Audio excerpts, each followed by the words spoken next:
You're listening to The Local Maximum, episode 210. Time to expand your perspective. Welcome to The Local Maximum. Now, here's your host, Max Sklar. Welcome, everyone. Welcome. You have reached another Local Maximum. Joined by Aaron today here in the Local Maximum studios. How you doing, Aaron? It's a pleasure as always. Yes, and today, it took me a while to get my energy up because I feel like, I have very low energy on those dark, cold days and also on those like hot and humid days. So there's a period like almost 6 months apart where I'm like, woof, I can't do it. But I can do it. It's just we are emerging from, Winter Storm Keenan. I didn't know it had a name. Yeah, I didn't until yesterday afternoon, and I hate it. Naming winter storms, bad choice, and whoever decided to do that, you should feel bad about being wrong. I was promised like the storm of the century. It was going to be 3 feet. We weren't going to be able to see anything. And it was just kind of, probably a storm that I would expect during the course of the winter, but nothing too crazy. Yeah, my daughter was concerned that the snow was going to be taller than she was, and not even close. Not a problem. Okay. Yeah. All right. So we have a few news items to talk about today, including the metaverse, and then onto a mathematical topic. Do infinite sets exist? It's an interesting one. First of all, this is a story we've been following over the years in the Local Maximum. The end of Diem. Diem is over. Now you're probably thinking to yourself as I broke this shocking news, what the heck is Diem? And it turns out it's not a per diem. Yes. No. Yeah. Well, I suppose maybe those two terms are related. So you probably heard, if you remember back to maybe 2019. Now this feels like a million years ago, 2019. Yeah, pre-COVID? Are you crazy? Yeah. So essentially, Bitcoin is dead. Other cryptocurrencies are dead because Facebook is coming out with their own coin. And for those of you who don't understand, I don't think anyone outside of Mountain View actually thought that. Yeah, I know. Well, no, but like that was the narrative in a lot of the in a lot of kind of the mainstream sources. Get out of the way, kiddies. The big fish is in the pond now. Yeah. But anyone who understands how cryptocurrencies work realize that this is this is kind of a fool's errand. But you never know. They could always, anytime you think something for certain, there's always this little possibility in your mind. Maybe there's something I don't understand. Maybe this isn't going to turn out the way I think. But anyway, they rebranded to Diem from Libra. They were originally called Libra because the Winklevoss twins had Gemini, right? And so, Zuckerberg, I think, chose Libra to be like, that's after Gemini, in the calendar. It's a low blow. Right. So, yes, if I didn't blow you enough, I'm going to blow you again. That came out wrong. Yeah. But I was going to say, are we not doing phrasing anymore? Okay. Anyway, I'm very bad at coming up with phrases on the fly. It would make it kind of impossible for me to run for office or anything like that. But anyway, let's go back from there. Anyway, so Zuckerberg was sticking it to them. The problem was Libra being associated with Facebook was kind of a negative because people didn't want to be associated with Facebook for the whole privacy issue. Facebook's name didn't carry, didn't actually help. It turned out to be a hindrance. And so they had this large consortium. Consortium, yeah. And they changed the name to Diem. And so that was their currency.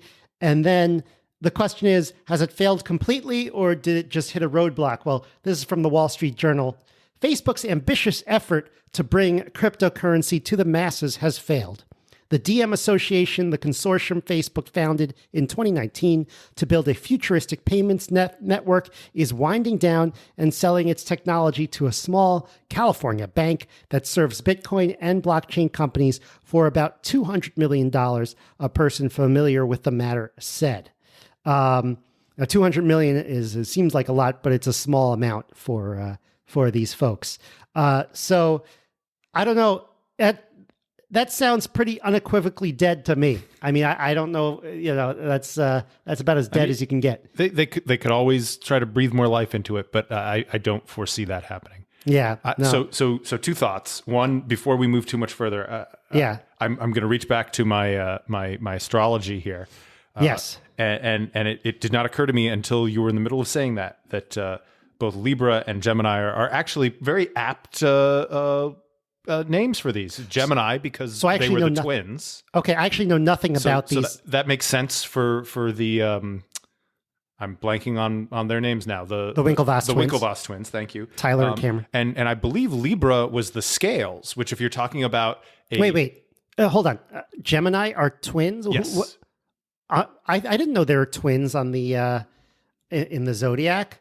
Are there? And that's why the Gemini program, which preceded Apollo, was named as such, because it involved docking two vehicles as practice for what they would have to do with the later Apollo program. Yeah, and Libra.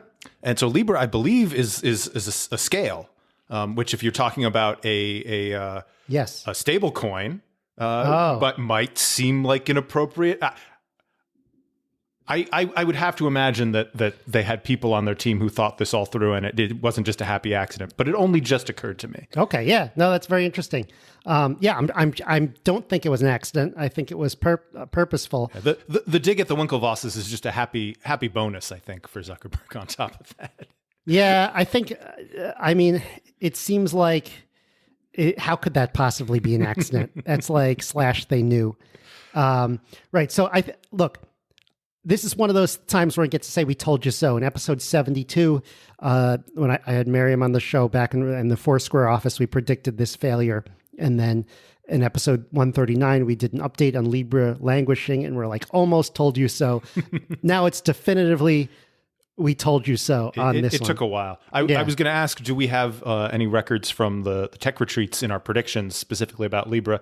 But a specific on-show prediction is even more on point than that. Right. And I feel like, and I wrote this down, I feel like it's almost a reverse Gandhi, whereas the quote attributed to Gandhi, which is not really, let me give you the quote first, is you might have heard it. It's first they ignore you, then they laugh at you, then they fight you, then you win.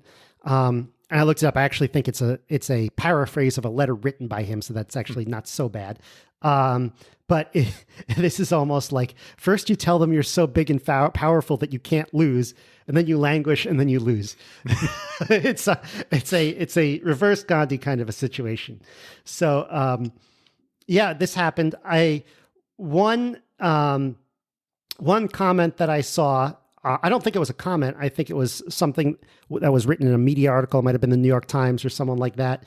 This article I'm getting from the Wall Street Journal. Actually, the other one might be something from Washington Post. Was like, this is an example of Facebook's mantra of failing fast. Now, I don't know. That's 50% accurate. Yeah. Well, you have the fail part. Now, fast, 3 years really isn't fast. Maybe for something like this.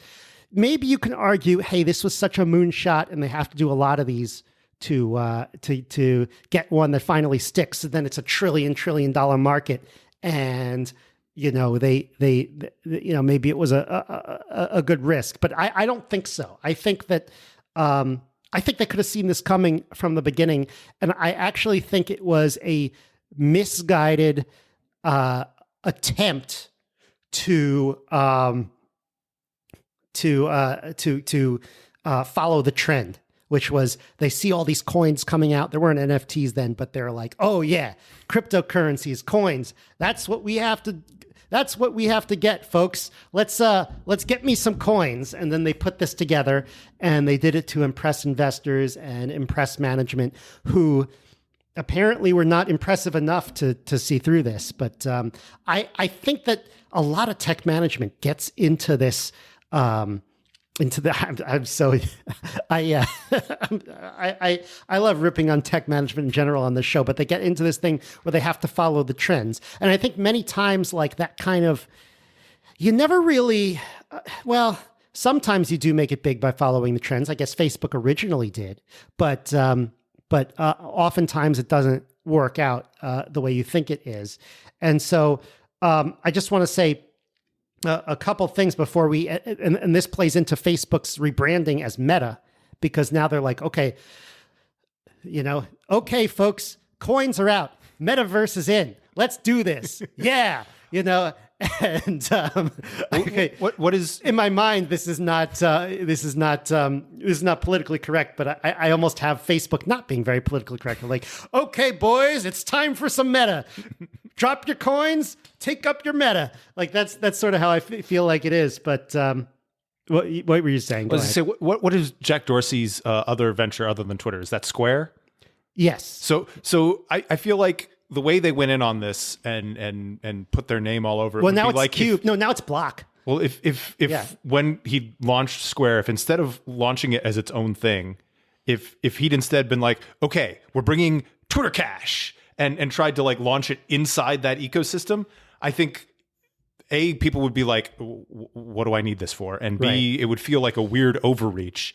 And that's exactly what we saw here, that everybody had a visceral negative reaction to it. Whereas if they'd done this as a separate kind of spin out with borrowing some resources from Facebook, but standing it up separately, or if they'd, supported this consortium, but been very much a silent partner and kept it under wraps, maybe they could have gotten it to the point where it was a viable thing to stand on its own and launch, and then they could leverage that, but not the way they did it, putting the Facebook name front forwards there on there. Well, they never explains the benefit of it other than one thing, but there is no benefit in terms of having another cryptocurrency.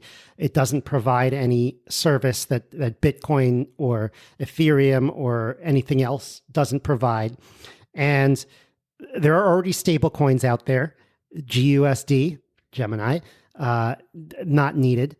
The only benefit they have is like, well, we're Facebook and we're huge. So if we make this the native currency of Facebook, it's going to be huge. That is the only benefit they had for it. And so to spin it off, it made no sense. But that should have been a red flag.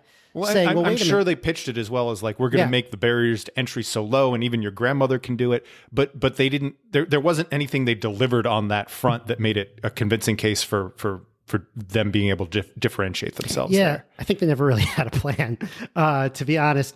And I'm wondering if this is proof of the value of decentralized blockchain solutions, where it's like, yes, everyone. Now, a lot of people are afraid that there's going to be central bank digital currencies that, central banks around the world, whether it's the World Bank or IMF or the Federal Reserve or whatever, is coming out with their own cryptocurrency. I mean, some countries have, and that those are going to compete with the sort of decentralized blockchain-based, I guess maybe the central bank might be blockchain as well, but the open blockchain-based digital currencies might not, might not be able to compete. But I think this is a good kind of warm-up indicator that the cryptoverse, as it is right now, can compete very well with these centrally planned kind of solutions. And so, Bitcoin is still king of the cryptoverse. There are other ones out there as well, but they seem to stick around, and all of these big players that come in and try to plan things from the top down, from a big company, from a big organization, have actually failed. So, that ties directly back into what you were hinting at before with the metaverse, that you can have an argument about whether the core idea and the product is viable and worthwhile, but if you're putting the Facebook brand on it front and center, that's going to be perhaps more of a burden. There's no synergy there. It's going to make the sell harder than if the idea were to try to stand on its own 2 feet. Right. So in a later episode, I know we finally have a president who is going to speak about cryptocurrencies. I'm not sure Biden has any idea what they are, but that kind of reminds me, I hate to say it because Rahm Emanuel, I actually think is probably, I'm pretty sure he's a pretty smart guy, but I remember I was actually there in person when he was presenting the Foursquare badges, the Chicago badge came out. I was in Chicago. And so he made a little talk. He said, This is great. Business to Chicago, the Chicago badge. But afterwards, I felt like he was just like, I don't know what the heck this is. I'm out of here. But I guess that makes sense. But anyway, Biden is going to release his executive action on cryptocurrencies and NFTs. I don't want to talk about it right now because it hasn't been released, but we're going to get to that when he does soon. We don't know what it's going to be, but I have a feeling it's created by people who don't know what they're doing. So we'll see what happens. If I feel like I'm too old to understand the point of NFTs, then Joe Biden is absolutely too old to understand NFTs. Yeah. And maybe they have some late teen 20 somethings in their administration, some interns who understand this, but I can't imagine there's anybody in a position of actual power in the White House staff that gets what this is. Right. I think, well, we'll see what it is. I don't want to comment on it. I could go on and on about what they might be doing, but I don't want to comment TBD, on it. yeah. Put that on the agenda for a future episode. Okay. So Facebook walked into this blunder. Could the same thinking be behind their the metaverse, the same kind of flawed thinking as envisioned by the big tech leaders? And so I guess where I'm going here is like the crypto sphere, the cryptocurrencies have been planned from the ground up. Bitcoin originally was just like one person. I mean, maybe some people think Satoshi Nakamoto is actually an organization, but even so, it wasn't like a global, behemoth. It was, if it was an organization, it was a few people. Right. And then grew from the ground up. And a lot of these other currencies were done by individuals, and it was like a marketplace. Whereas the metaverse is sort of being envisioned by the top down by these big tech leaders. And is that going to work? And so, you had Facebook rebranding itself to Meta. So that shows the harm in the Facebook name. Like they don't even want to use the name anymore. And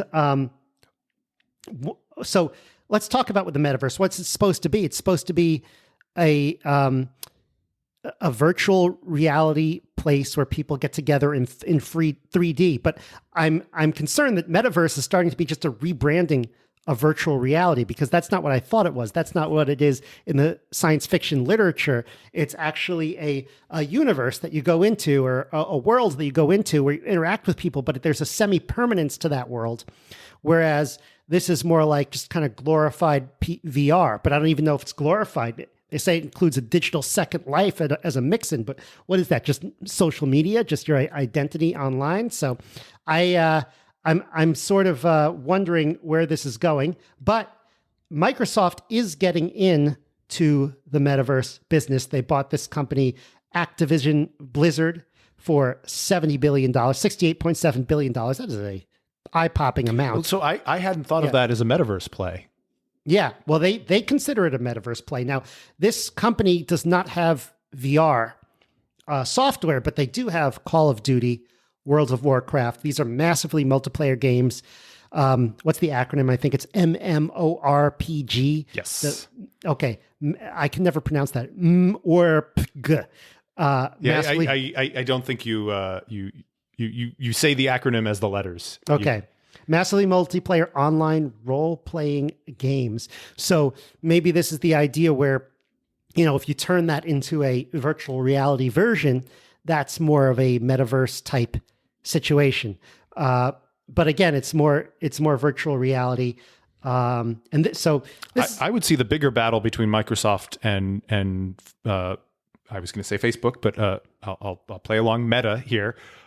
Is really about VR versus AR when it comes to this, because they both have visions of the metaverse, but they have different core competencies in what their companies are able to provide. That Microsoft has gone much deeper on the augmented reality. What is it? Their HoloLens derived product. While Facebook they acquired Oculus however many years ago that was, and so they're going for a fully immersive VR approach. And, right. So what they're both referring to as metaverse, I think, are divergent concepts, but they suffer from, I think, the same problem you're talking about. That it's less a digital universe with that kind of persistence and volume to it, and more we've taken your Zoom conferences and put them into a augmented reality or virtual reality environment. Right. So there are two uses for it I can see is like gaming, which you can kind of envision how that's already working with the MMO whatever.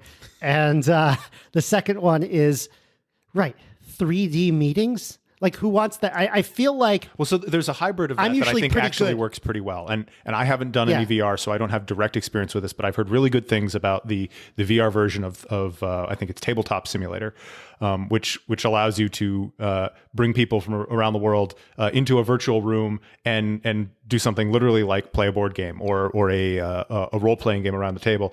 And it's more immersive than just doing it through Zoom screens or just audio, but you're also not trying to create like the kind of verisimilitude that gets you across the uncanny valley. You're okay with that abstraction, and I think in that narrow use case it works. But expanding that to like work meetings and every other social interaction that I have seems less desirable, and maybe again that's because I'm an old.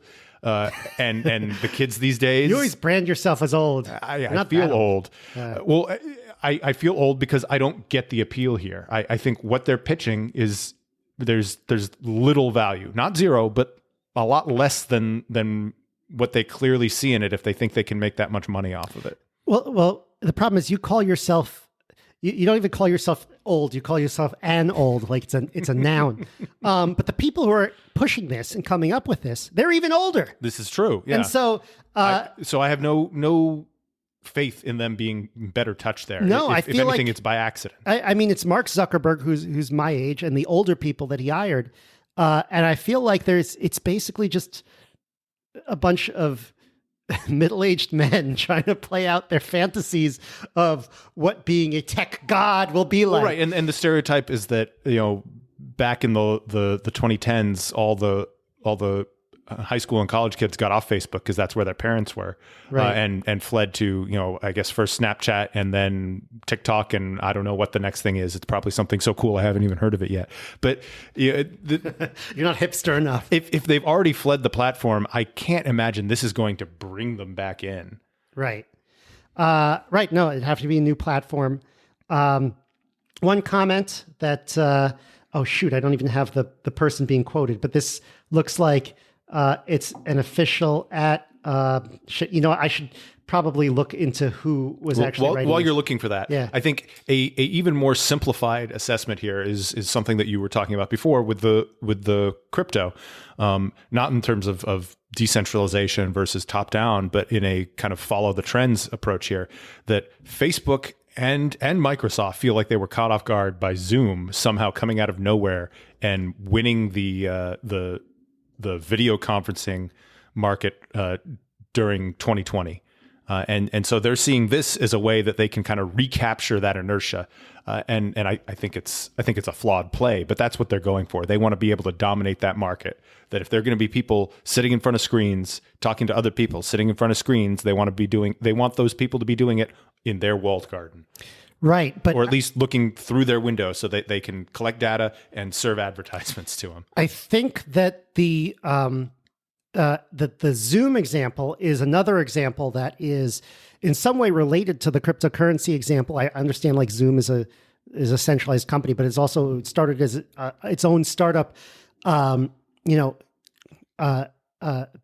focused on this very specific thing. It wasn't a team inside Microsoft developing their video conferencing tool. It was a group that got together to do that one specific thing. And I actually think that's if a metaverse does come to pass, that it's going to be someone like that. It's not going to be these companies. But anyway, so this quote is from Matthew Ball, a venture capitalist who has written exclusively about the topic.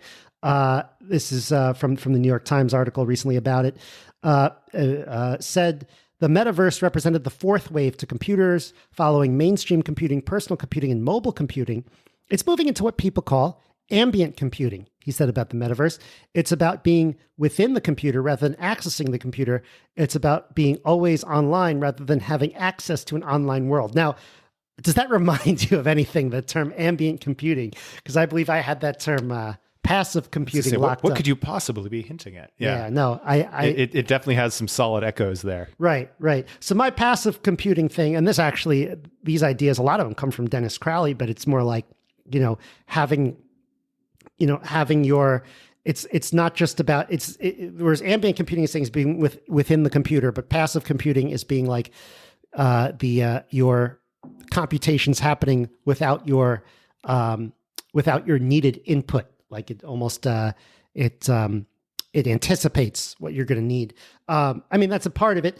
But I think they're trying to make something happen, but it might not be up to them is how we'll see it. But we'll see how it goes. I obviously Microsoft's not going to buy this thing for $70 billion and not put up a hell of a fight, but it could just be domination of the gaming market, which would probably also be worth $70,000. I thought by now with their Kinect, they would be 70 billion. Did I say million? You said 1,000. Oh, 1,000? I would buy at that price. Yes, I might too.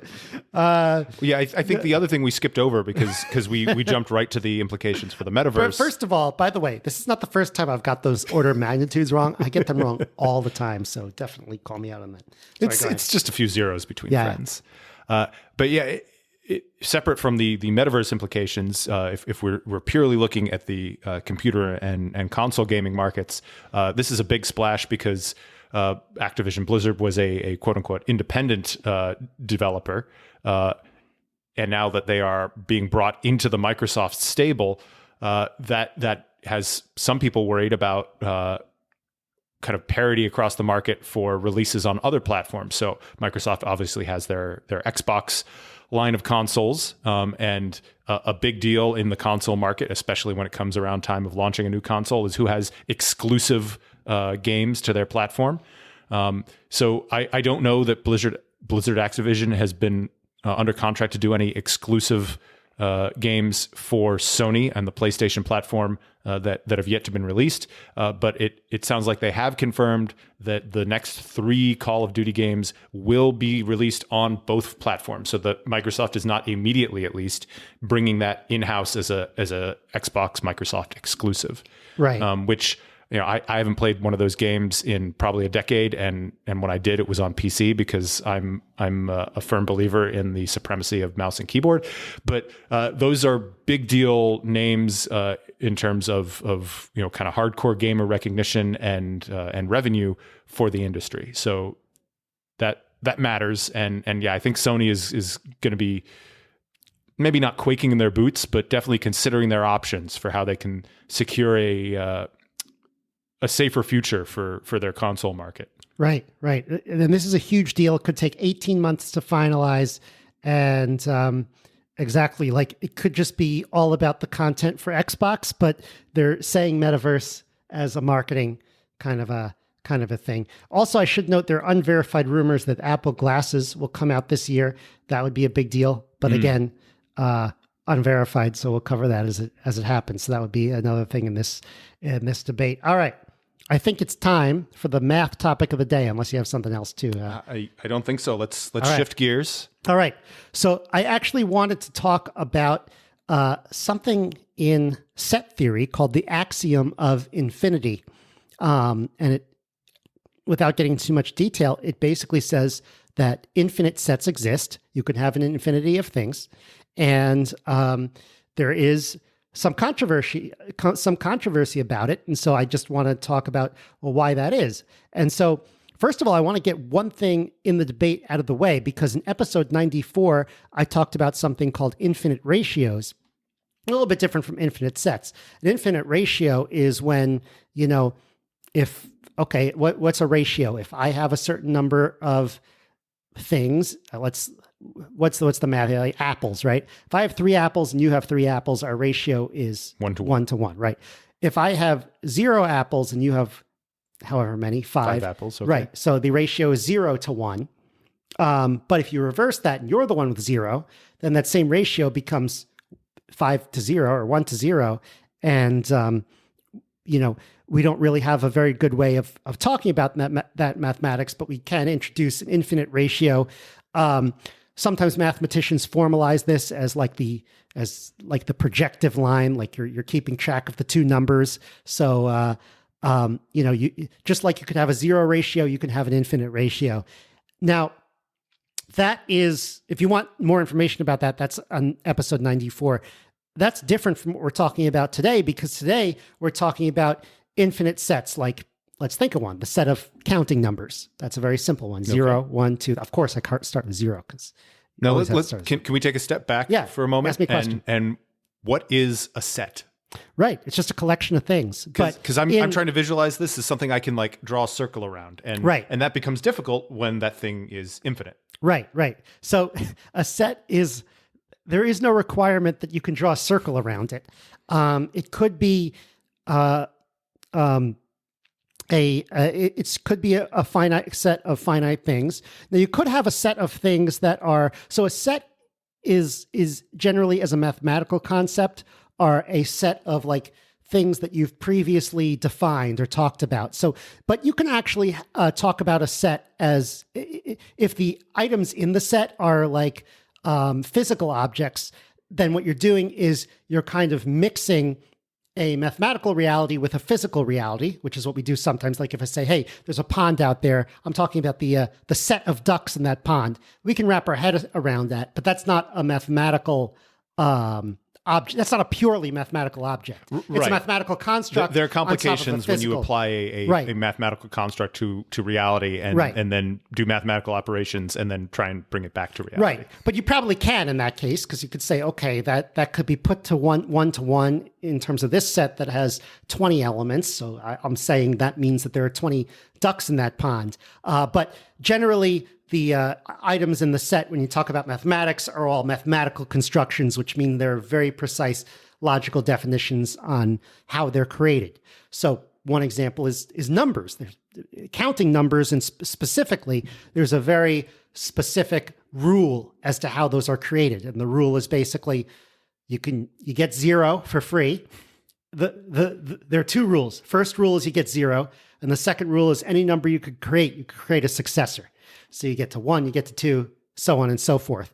And then, so you could easily create a finite set of that. That just means there's a certain number of elements. You could create a set of like 2, 4, and 6, whereas you define 2 as the successor to the successor of 0. But we don't have to write that all out. We all know how it goes. 0, 1, 2. We've known how that goes since age. Your kids are probably old enough to know that. Yeah. So at least up to a reasonable number. At least up to a reasonable number, right? But then there is the idea, well, I've got these two rules. Can I create the set of all objects that could be created using those two rules? That's the set of natural numbers. And so that is considered a mathematically precise definition. I understand the definition of how to use those two rules needs further like explanation in terms of the fundamentals, but let's not care about that. So that's considered a set in mathematics, and most mathematicians agree, and including I also agree that should be considered a set as well. However, it took mathematicians a while to accept this for a number of reasons. First of all, so it wasn't really accepted until this mathematician, Georg Cantor. I'm sure you've heard the word Cantor before. This was in the late 1800s. So before that, infinity, you had to be very, very careful about that. And you still have to be careful about it. But we've now formalized how you could do it. And I think there's a couple of reasons for why it's not accepted. First of all, like in mathematics, the interesting thing is there were a lot of things that were not allowed until some point, like 0. There was no 0. There's no 0 Roman numerals. I mean, imagine how hard it was to talk about certain things without a 0. 0 is like, I always check things at 0. That's how I solve all my problems. No negative numbers, no complex imaginary numbers, etc. So now you might think like, oh, great. Let me invent a new mathematical object, and then maybe I'll be oppressed, but eventually I'll get it out there. But I actually think that era is over of not allowing certain things. I think nowadays in mathematics, any structure is allowed so long as it can be justified as logically consistent. And it's even allowed if it's possibly logically inconsistent in order to kind of discover, okay, what are the consequences? Can we show that this is inconsistent, or we don't know if it's inconsistent, but here are the consequences that we do know about it. And then if it's shown as inconsistent, then all those kind of end up being nonsense anyway. But the era of not allowing certain constructs is over. Now there are sort of standards in terms of, okay, we consider natural numbers to be 0, 1, 2, 3, like the counting numbers. Some people start at 1, but you're not allowed to say, well, I invented another natural number that's not in there, because it's kind of standard that we have this very useful set that we're just going to use. And if you invent something else, then it's in something else. So I actually think that that era has been killed personally. I mean, I feel like there could be some disagreement on that. But the second problem is that there's a lot of problems that come up with infinite sets. First of all, there's some weird arithmetic that happens. Like if Hilbert's Hotel, you have an infinite number of people in hotel rooms, and then you have everyone move up a room, and all of a sudden you have a vacancy. What's with that? And then also you have can have sets that contain themselves, and then there's all sorts of paradoxes associated with that. And we talked about that in episode 39, where if a set is not well founded, if it's a member of itself, or if it's a member of itself, if you can't get down to the bottom of what you're talking about, then is this the classic? Does the set of all sets contain itself? Right, exactly. And then if it does, it doesn't. Or if it doesn't, it does. So is that Russell's paradox? Or yeah, it's Russell's paradox, right? And right, so we talked about that in episode 39, and so that sort of led people to stay away from it. On the other hand, it turned out that you can make consistent rules with regard to it. In fact, Cantor came up with this idea that there are actually multiple levels of an infinity. So you can't just have the level of natural numbers, but then when you have the level of real numbers, that is the continuum, and that can't be put in one-to-one correspondence with the natural numbers. Interestingly, fractions you can put in one-to-one correspondence with the natural numbers, but and by having this stratified kind of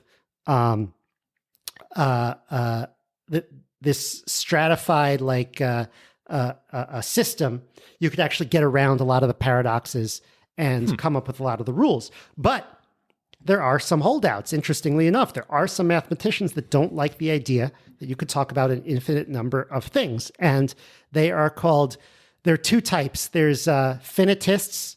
They only like finite things, and they're okay with potentially infinite things. So Aristotle talked about potentially infinite, so that goes a long way. There's a process of potentially infinite. And then there's ultra-finitists who believe that even large numbers can't exist. Now, I know it sounds funny, but there are some people who actually say this. I'm sure you have some questions. I was going to say, have they considered the cost of purchasing Blizzard Activision? Well, actually, they're not worried about those numbers, but from my understanding is, first of all, they care about how those numbers are represented.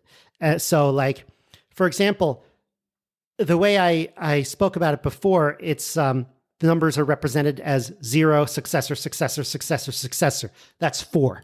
Okay, I just counted to 4. Okay. And so, in their view, if you're using that system, a Google doesn't exist. 1 followed by 100 zeros, because that is, that's more than the number of atoms or electrons in the universe. There'll never be enough time to count to that number.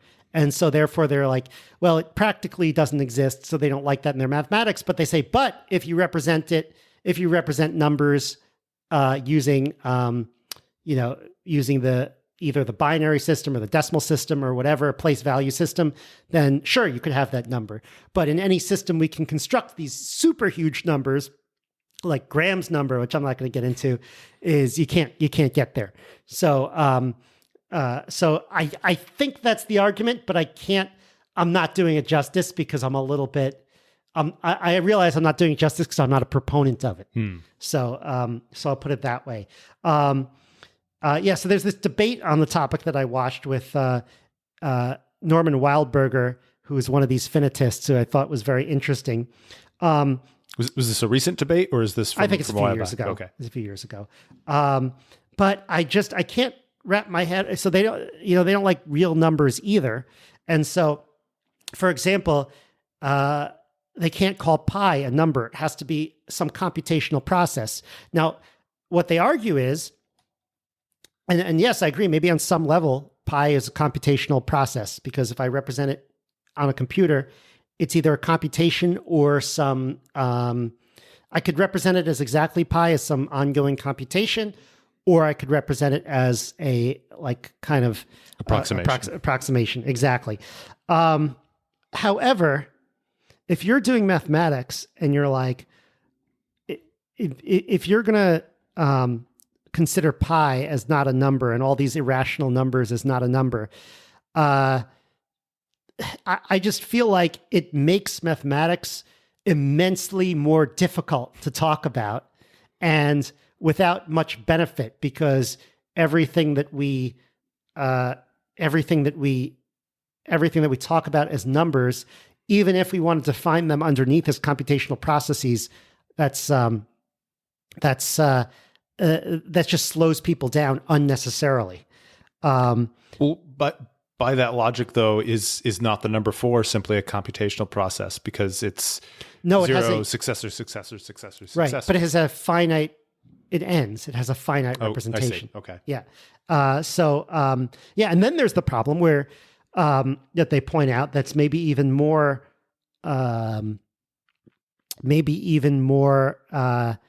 problematic. I hate that term, but maybe more problematic is that there's this idea of these unknowable numbers in the real number system. What's an unknowable number? That is a number that, let's say it's a number between 0 and 1. I don't know why I picked that, but let's say it's like a manageable number. I'm not talking about a super huge number. I'm not talking about a super small number, but it can never be spoken or represented in any language. Now, how do we know that? But why? Right. So we know that because of Cantor, because he showed that you could never put the counting numbers in one-to-one correspondence with a real number. You've always missed one. So if you try to take all the real numbers and count them, here's one, and set up some infinite process that tries to denumerate them, essentially, he proved that you'll always miss one, or you'll miss a lot. It turns out if you miss one, you miss a lot. So you can denumerate in the sense that something will be skipped, or just that at something some point missing. You have to stop, but the numbers go on arbitrarily long. No. Something will be missing. Something will be missing. And the reason is, I think it's like too much to go over the diagonal argument here. But basically, if you're listing all the real numbers, then imagine that you look at the numbers on the diagonal of those guesses, because they're all infinite decimals, right? And then you switch everything on the diagonal, that number will never be in the list. So that's sort of how it works there. Well, let's take a momentary step back here and clarify real numbers. Yeah. Oh, that's every number on the number line. So any number between 0 and 1.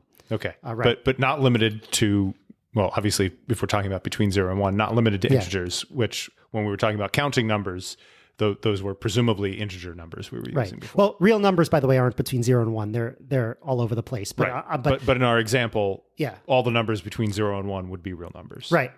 Like like if you want a continuum in there, there would be real numbers. So 1 over pi would be in there. Pi is a real number, but not a rational number. It's not a ratio. So, but pi is kind of nice for an irrational number because it's computable. Like, it's actually very easy to compute pi. And actually anything that's useful is usually computable. But so you can't number the real number. You can't denumerate the real numbers, but you can denumerate all of the strings in the English language, A, B, C, and then once you do with the strings of one length, A, B, A, C, add a space in there, and you can get add all the punctuation you want, and you can denumerate all of the statements in the English language, even ones that are certainly very huge. So that's kind of proof that you could never get there, and there's lots of numbers we can't talk about. Now, any useful quantity that we can get is, well, first of all, any scientific quantity is fine, because that's always going to be approximation anyway. And any number we talk about in mathematics, well, we've already talked about it. So it's not in that list. So that's sort of fine. But I do think there is a usefulness in having these unknowable numbers. And there's sort of levels of this argument. So there's also the computer science level of this argument, where there's something called the busy beaver function. Have you ever heard of this? Not in this context. Okay. Well, it's really cool. So it's it's basically pick your favorite programming language. Let's say it's Python. Okay. And so you say and you limit yourself to programs that print, I don't know, strings of zeros. Okay. And then you also limit yourself to programs of a specific length. So let's say I want my code to be 50 characters long or something. And so the busy beaver function of 50 is going to be the function that the program, I don't want to explain all this stuff, that prints out the largest number of zeros in a row while still stopping. So I think I have heard some variations on this before. Yeah. Right. So that grows so you could say, okay, I'm going to do a for loop, and it's going to go to 1,000 and I'll print zeros. Well, if I'm going to go to 1,000, I might as well go to 9999 because it's the same number of characters. And maybe I could fit a for loop within a for loop, all that stuff that you could sort of think of doing. Now, the thing, if you could guess, the thing with that is that's going to grow faster than anything that's computable, because you're basing it off of what the code can do. So that function is not itself computable, and proven not computable. But it still tells us something about how programming works. It gives us an upper bound to what is possible, what we can do in our constraints. And so even though it's something that's outside the system that we can't possibly do in the system, it tells us something about the constraints of the system itself. And I think that these unknowable numbers have that same role in mathematics. And so, but continuums do cause a lot of problems. There's something called the Continuum Hypothesis, which is not knowable. It's okay, so you have the counting numbers, you have the real numbers, there's something in between. Not only don't we know, we can't know. That's been proven.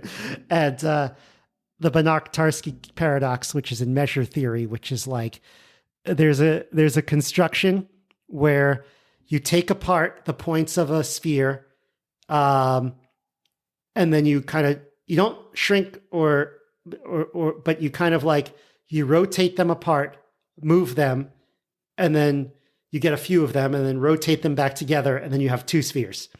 And then it's well, that's kind of crazy. But that's sort of a fancy, that's a fancy construction of the Hilbert Hotel, which is just hey, everyone move up a room. If you're in room 2, you move up to room 3. If you're in room 3, you move up to room 4. And then since there's an infinite amount, everyone has a room. And then, oh, look, there's an opening at 0. It's basically a very complicated ass version of that, is what Binarsky is without going into the details. But it requires the axiom of choice, which is, again, we don't know. And then mathematicians have ways of getting around it, but it does cause some trippy things that don't conform with our physical intuitions. So that's sort of, I'm kind of fascinated by this, because I feel like there are people who agree with this finitism stuff that I just don't buy. And I'm just wondering, just to put it out there, if there's anyone who wants to like discuss it on the show, because I'd be happy to talk about it and find out what you believe. Well, or what I hate to put mathematics in terms of beliefs, but I think it's more of like how you think about things. There's perhaps a compelling argument in there don't exist this many of anything in the universe, so why are we even concerned with numbers this big?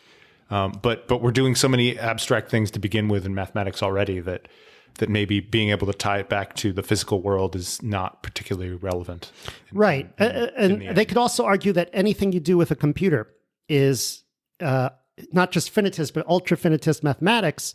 And, so that's why I'm kind of, that's why my conception of how things work might be very similar to theirs. But I also think, yes, but the symbols that I'm manipulating in the computer could also represent an infinite quantity. And they'll say yes, but you're doing a finite computation. I just feel like their way of thinking about it makes things overly complicated, actually. Surprisingly, not getting rid of infinity makes things overly complicated without too many benefits. That's my view of it, but yes. So this raises the question, how does this tie into quantum computing, quantum anything? And is this a case where the physics is forcing us to come up with new maths, or the math has explored this and now we're just trying to figure out how to tie it into the physical reality? Well, I don't know if I think there's, first of all, the question that's on my mind that I don't know how to answer is there an infinity in quantum mechanics? And I'm pretty sure the answer is yes, in terms of how physicists think about it, but I'm not really sure how that fits in here. What do you think? Yeah, I'm out of my depth already. Oh, man. Yeah. Well, look, it's if you can be shown that you're using some physical process that we think is infinite, then yeah, that could. I don't know that there isn't an infinite set in the universe too. It seems like the universe that we inhabit is finite in a lot of ways, but we just don't know. Well, it certainly seems like an appealing way to think about it. That if there are numbers that are unknowable, at least in our physical reality, that perhaps a quantum universe is where those uncountable numbers might reside, and I may be the way I look at it abstracting is in right inaccurate manner there. I look at numbers kind of abstract concepts, and I don't think that they are. I don't think they exist in a physical reality. Now there's a lot of philosophy of numbers that's really interesting. I think they're just used as useful abstractions that could apply to physical realities like sets, but I feel like they are logical constructions that we can talk about, and they're very convenient to talk about. And sometimes mathematics can be used to make predictions into physical reality, but I don't necessarily think it has to. And sometimes you talk about mathematics that don't seem to conform to physical reality, but that's not.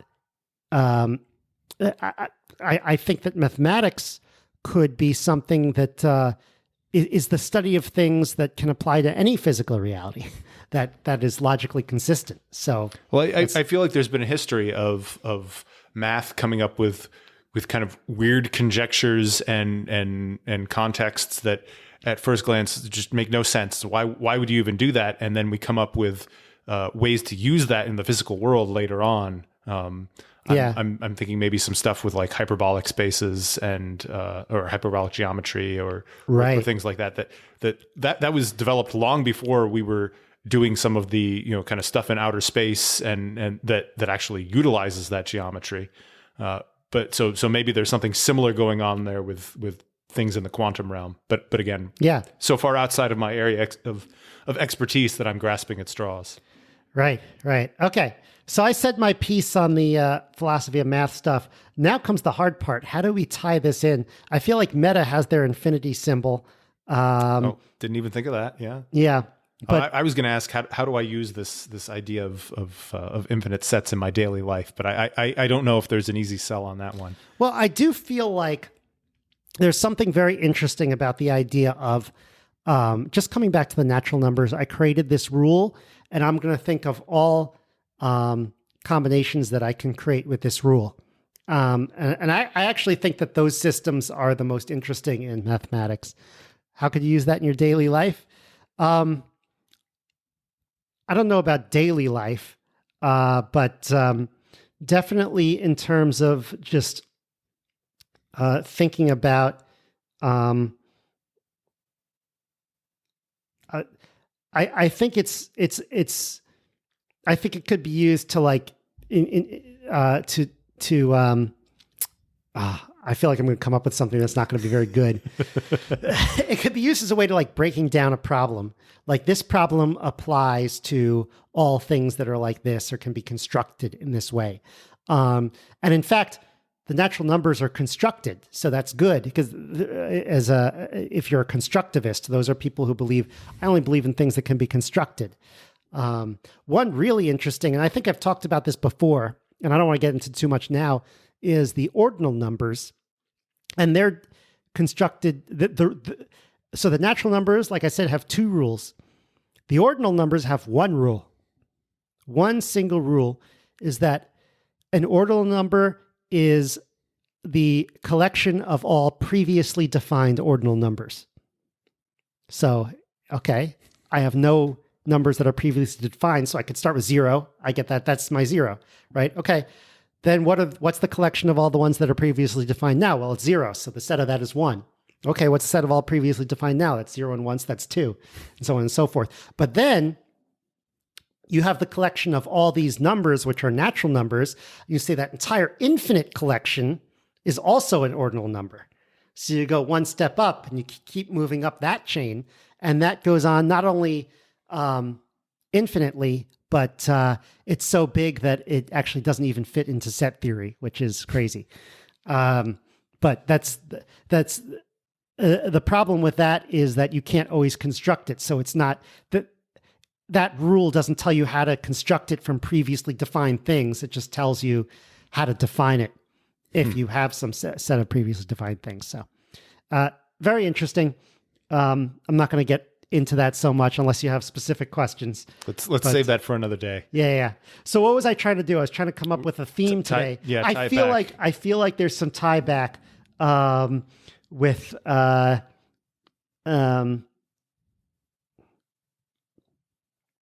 metaverse. Well, because the metaverse is purely digital in nature, yes. One would think there's nothing preventing it from being infinite in size. Right. But will it be? And is there a compelling reason to finitize it? Is that the right term? Right. Exactly. Could be. Well, there's only a finite number of people, so there's only a finite number of locations that can be rendered. But would you consider the metaverse at least potentially infinite? Yeah. Well, and going back to the classic source material, I believe the original metaverse of Snow Crash had a fixed number of addresses to it. Fixed number. It was modeled as a sphere of a certain size, and so you had a certain number of locations across that. I feel like coordinate grid. I feel like that one sounds like it's more like a blockchain where it starts off with a specific size and it can't be changed. That sounds interesting, but yes, I think a metaverse that works would be started by something else other than Facebook and Microsoft. I said that already. All right, well, that's certainly the infinite versus finite aspect of the metaverse will introduce some interesting dynamics because presumably people will be purchasing quote unquote real estate in the metaverse, and the market in a finite versus infinite realm is going to be dramatically different. Correct. Not to conflate the finite and infinite nature of certain currencies in our reality, right. But there's some obvious potential parallels there. Yeah, and I feel like just like we have NFTs now, the hype in a few years might be like real estate on the in the metaverse, sold by Facebook and controlled by Facebook. That would and also Meta. Right. This is gonna take a while. All right, I think we're good today. We got about an hour, so that's satisfying. I think the people have gotten what they wanted, Any last thoughts? Think we're ready to go. Yeah, I mean, we'll definitely be coming back to some of these topics, but I think we've said what we've got for today. All right, great. Have a great week, everyone. That's the show. To support the Local Maximum, sign up for exclusive content and our online community at maximum.locals.com. The Local Maximum is available wherever podcasts are found. If you want to keep up, remember to subscribe on your podcast app. Also, check out the website with show notes and additional materials at localmaxradio.com. If you want to contact me, the host, send an email to localmaxradio@gmail.com. Have a great week. Feel the power.